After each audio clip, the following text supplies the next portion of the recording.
নমস্কার বন্ধুরা, আশা করছি সবাই ভালো আছো, সুস্থ আছো। তো দেখো, আগের ভিডিওতে আমরা দেখেছিলাম ব্রা কাট ব্লাউজ কাটিং। তো আজকে দেখাবো তোমাদেরকে কি করে সেই লাইলিনের কাপড়টা বসিয়ে মেন ফেব্রিক কাটবো সেইটা। তো চলো, নিয়ে এসেছি আমাদের মেন ব্লাউজ পিসটা সেইটা। তো দেখো, সবার প্রথমে এভাবে একটা ফোল্ড করে নেব, একটা ভাঁজ করে নেব। তো সবার প্রথমে কিন্তু আমরা হাতা কাটবো। তো হাতার দিক যেটা হবে, কাপড়ের যে ব্লাউজ পিসের যে পার্টটা আছে সেই পার্টটা কিন্তু হাতাতে হবে, সেটা আমরা সবাই জানি। তো সেইটা প্রথমে ফোল্ড করে নিয়েছি।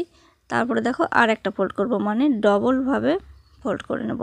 এক কথায় কাপড়টা 4 ভাঁজ হবে, ঠিক আছে। 4 ভাঁজ করে নিলে আমাদের দুটো হাতা কিন্তু একবারে একসঙ্গে বেরিয়ে যাবে। তো কাপড়টাকে কিন্তু ভালো করে সমান করে ভাঁজ করে নিতে হবে। তো ভাঁজ করার পরে দেখো, আমি হাতার যে লাইলিনটা সেইটা কিন্তু এইভাবে বসিয়ে নেব। তো ভালোভাবে সমান করে বসিয়ে নেব। সামনের দিকটা যেটা ভাঁজের দিক সেইটা কিন্তু সেম বরাবর রাখতে হবে। লাইলিনের কাপড় আর ব্লাউজ পিসের যে মেন কাপড় সেইটা কিন্তু একদম সমানভাবে বরাবর রাখতে হবে। এই যে তোমাদেরকে দেখিয়ে দিচ্ছি, একদম দুটো যেন সমান থাকে, ঠিক আছে। আর খোলা দিকটা এই দিকে থাকবে। তো আমার এইখানে ব্লাউজ পিসের কাপড়টা একটুখানি কম পড়ে গেছে, তো সেইটা আমাকে পরে জয়েন্ট করে ঠিক করে নিতে হবে, ঠিক আছে। কাপড় একটুখানি জয়েন্ট করতে হবে। তো বন্ধুরা, কাটিং দেখলে হবে না, সেলাইটাও প্রচুর গুরুত্বপূর্ণ। সেলাইটাও দেখতে হবে, তবে কিন্তু বুঝতে পারবে যে সেলাই কি করে করতে হয়। তো দেখো, আমি চারিদিক যেমন আছে সেইভাবে কিন্তু এখন কাপড়টাকে কেটে নেব। তো আশা করছি আমি যেদিন সেলাইয়ের ভিডিও দেব সেদিন তোমরা অবশ্যই সেলাইয়ের ভিডিও দেখবে। সেলাইয়ের ভিডিও যতক্ষণ না দেখছো ততক্ষণ কিছুই বুঝতে পারবে না যে কি করে কি করলাম। তো সেলাই শিখতে গেলে কাটিং আর স্টিচিং দুটোই কিন্তু দেখতে হবে। তো আমার হাতা কাটা কমপ্লিট। এখানে যতটুকু কাপড় আমার জয়েন্টের প্রয়োজন সেটা আমি সেলাইয়ের সময় করে নেব। তো চলো, এবারে পেছন পাট কাটবো। তো পেছন পাট কাটার জন্য বাড়তি বেঁচে যাওয়া যে কাপড়টা সেটাকে কিন্তু ভাঁজ করে নেব। সেই একইভাবে ডবল ভাঁজে ভাঁজ করে নেব।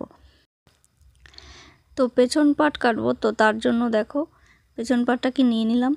এবারে কাপড়ে বসিয়ে দেখছি আমার কতটুকু প্রয়োজন। তো আমার একটুখানি ভাঁজটা বাড়তি হয়ে গেছিলো, আমি কমিয়ে নেব। কারণ কি বলো তো, ব্লাউজ পিসের যে মেন ফেব্রিকটা সেটা কিন্তু নষ্ট করা যাবে না। কারণ কোনো জায়গায় ভুলবশত আমার যদি কোনোখানে ভুল হয়ে থাকে সেলাই করার সময় বা কোনো কাজে, যদি কখনো ব্লাউজের মেন ফেব্রিকটা আমার নষ্ট হয়ে যায়, তাহলে আমার যদি ভবিষ্যতে বাড়তি কাপড় থেকে থাকে, তাহলে কিন্তু আমি সেইটা থেকে আবার সেই পার্টটা বের করে কাজটা করতে পারবো। আর আমি যদি প্রথমেই ব্লাউজ পিসটা নষ্ট করে ফেলি, আমার যদি পরে কোনো ভুল হয় তাহলে কিন্তু তার কোনো উপায় থাকবে না ঠিক করার। তো দেখো, সামনেটা সেমভাবে বরাবর মিলিয়ে নেব, দুটোই যেন সমান সমান থাকে, আর ভালো করে বসিয়ে নেব। আর নিচের দিকে দেখো, আমি একটুখানি 1 থেকে 1.5 ইঞ্চ মতো কাপড় এক্সট্রা নিয়েছি। এইটাই আমি মুড়িয়ে পট্টি করব। তাহলে কি হয় বলো তো, এক্সট্রা করে কোনো পট্টি জয়েন্ট করার কোনো ব্যাপার থাকে না। এক্সট্রা করে পট্টি জয়েন্ট করতে গেলে আমাদের অনেকটা সময়ও চলে যায়, খাটনিটাও বেশি হয়। তো চলো, এবারে কেটে নেব। তো এখানে দেখো, কাটার জন্য একটা ভারী কিছু চাপা দিলে সুবিধা হয়। তো দেখো, আমি একটা বক্স এখানে চাপা দিয়ে নিচ্ছি। এবারে কিন্তু আমার কাপড়টা কাটতে খুব সুবিধা হবে, কাপড়টা নড়াচড়া করবে না। তো তোমরাও চাইলে এইভাবে কেটে নিতে পারো, ভারী কিছু চাপা দিয়ে।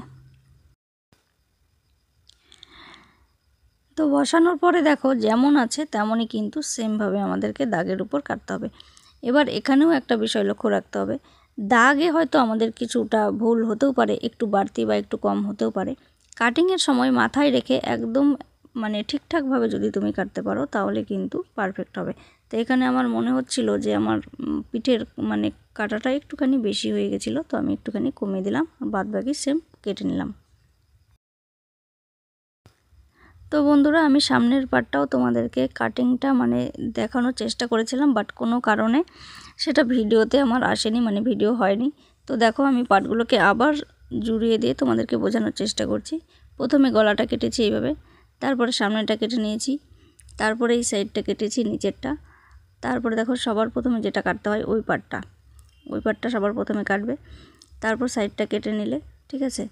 সবার প্রথমে এই পার্টটা কেটে নিয়ে তোমরা এইভাবে আলাদা করে দেবে, বাকি রইলো এইটুকু। তারপরে কিন্তু এই জয়েন্টটা কাটতে হবে, ঠিক আছে। এইটা যখনই কাটা হয়ে গেল তোমরা এই পার্টটাকে আলাদা করে দেবে। আর দেখো এইখানে যে বাড়তি কাপড়টা, এই দুটো টুকরো যখন আমি জয়েন করব তখন কিন্তু এখানকার বাড়তি কাপড়টা অতটা লাগবে না, যার কারণে আমি আগে থেকে ওটা কেটে ফেলে দিয়েছি। তো এবারে বাকি রইল যে বাটিটা যেমন আমি কেটেছিলাম ঠিক তেমনই আমি কেটে নিয়েছি। তো চলো এগুলোকে তুলে নিই। তো দেখো এবারে যে বাটিটা আমি কেটেছি এখানেও কিন্তু একটা পয়েন্ট আছে। তো বাটির যে সামনের দিকটা দেখো এরকম সমান ছিল, এটাকে একটুখানি কোণাচা করে কাটতে হবে। যখন আমরা জয়েন্ট করব তখন যেন মাঝখানের শেপটা একদম সমানভাবে বেরিয়ে আসে। তো হয়তো এটাতে আমি তোমাদেরকে ভালোভাবে বোঝাতে পারলাম না, কারণ যেহেতু কাটিংটাই আমি তোমাদেরকে দেখাতে পারলাম না। তো বন্ধুরা অনেক খারাপ লাগছে। তো আমি চেষ্টা করব নেক্সট ভিডিওতে তোমাদেরকে সামনের কাটিংটাও দেখানোর। তো দেখো যে দুটো ফিতে লাগবে, ফিতের জন্য আমি 1 ইঞ্চি বরাবর কাপড় একটুখানি কেটে নিয়েছি, এগুলো দিয়ে ফিতে আমার হয়ে যাবে। তো চলো ভিডিও ভালো লাগলে একটা লাইক করে দিও, সেলাই শিখতে গেলে চ্যানেলটাকে সাবস্ক্রাইব করে নিও। তো চলো আজকের ভিডিও এ পর্যন্তই, আমি নেক্সট ভিডিওতে আরও ভালো করে বোঝানোর চেষ্টা করব।